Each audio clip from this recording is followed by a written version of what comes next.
حکوومەتی ئیسلامی و ڕێکاری گاڵتە جاڕانە بۆ چارەسەری قەیرانەکانی مەوجود لە کۆمەڵدا. ئاخوەند حەمید نیگزات، ڕاوێژکاری وەزیری ئامۆزش و پەروەرش و دەبیری ستاتی هاوکاری حەوزە عیلمیەکان و وەزارەتی ئامۆزش و پەروەرش، باسی لە گەڵاڵەی ئاشنایەتی مامۆستایان لەگەڵ شێوازەکانی دەرس وتنەوە لە حەوزەکانی عیلمیە کردووە. ئاخوەند نیگزات وتوویەتی کە لەسەر بنەمای ئەم گەڵاڵەیە معلمان و بەتایبەت معلمانی تازەکار دەتوانن لە شێوازەکانی دەرس و توێژینەوەی حەوزە عیلمیەکان بەهرەمەند بن. ئەو لە درێژەدا وتی کە لەم گەڵاڵەیەدا مامۆستایان کەڵک لە مدەڕیسانی حەوزە دینیەکان وەردەگرن.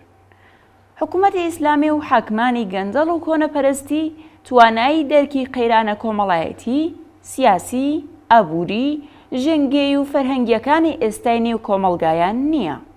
ئەو قەیرانانەی کە خۆیان بەدیهێنەرین و لا قوڵ و بەرینترکردنەوەیدا دەورێکی بنەڕەتی و یەکلاکەرەوەیان هەبووە و هەیە تێیدا.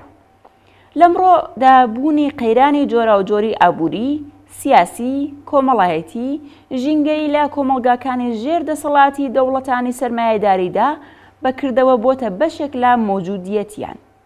بەڵام هەیئەت حاکمانیان بۆ چارەسەر و کونترۆڵکردنی قەیرانەکان دەچنە زانکۆ، ناوەندەکانی توێژینەوە، ناوەندە کۆمەڵایەتی و سیاسیەکان، نەزەرسەنجی و ڕاوێژکردن لەگەڵ خەڵک تا بەر بە گەشە و قوڵتر بوونەوەی قەیرانەکان بگرن و لە قەیرانێکەوە بۆ قەیرانێکی تر کونترۆڵی دەکەن و لە ڕاستیدا بە شێوەیەک مدیریەتی بکەن.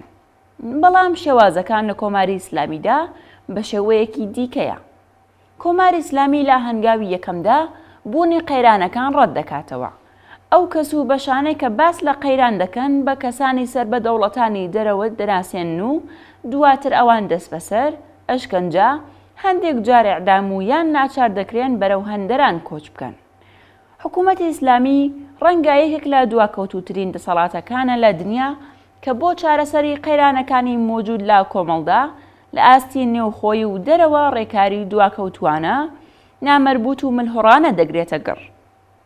ئەم ڕژیمە بە جێگای چارەسەری مەسەلەکە حاشای لێ دەکات و هەوڵی شاردنەوەی دەدات. خەڵک لە حکوومەتی سەبی ناڕازین، خوازیاری جیایی دین لە دەوڵەتن و دڵگرانن لە دخاڵەت و گەندەڵی ڕۆحانیەکان. خوێندکاران، قوتابیان و فەرهەنگیان لە دژی حکوومەت ناڕازایەتی پیشان دەدەن، بەڵام سەرانی حکوومەت ڕێگا چارەی پێشنیارکراویان ناردن و حزور و دخاڵەتی زیاتری ئاخوندەکان و حەوزە مەسەبیەکانە لە ئامۆزش و پەروەرشدا.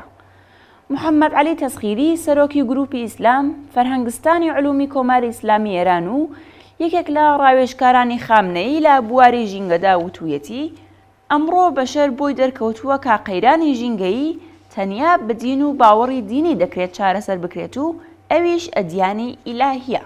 لە قۆناغی لوتکەی قەیرانی کۆرۆنادا سپای پاسداران لە بەردەم فەرماندە پلە بەرزەکانی ئەم سپایەدا پەردەی لەسەر دەستگایەکی سەیر و سەمەرە لادا کە گۆیا لە مەودای 100 متریەوە ڤیرۆسی کۆرۆنا دەناسێتەوە و کۆمەڵێک شێوازی دیکەی نەفامانە کە گیانی ژمارەیەکی زۆر لە خەڵکی دەستاند. سەبارەت بە قەیرانە ئابووری کۆمەڵایەتیەکانیش نمونەی لەم جۆرە زۆرن. ئەم حکوومەتە گەندەڵ و جنایەتکارە هیچ پەیوەندیەکی بە دنیای ئەمڕۆوە نییە و تەنیا بە زەخت و زۆر و جنایەت لەسەر کورسی دەسەڵات ماوەتەوە. بزوتنەوەی ژن ژیان ئازادی لە 4 مانگی ڕابردوودا نیشانیدا کە بۆچی زۆربەی هەرە زۆری خەڵکی ئێران خوازیاری ڕوخانی کۆماری ئیسلامی و چارەسەری جددی و بەکردەوەی قەیرانەکانی مۆجود لە کۆمەڵدا.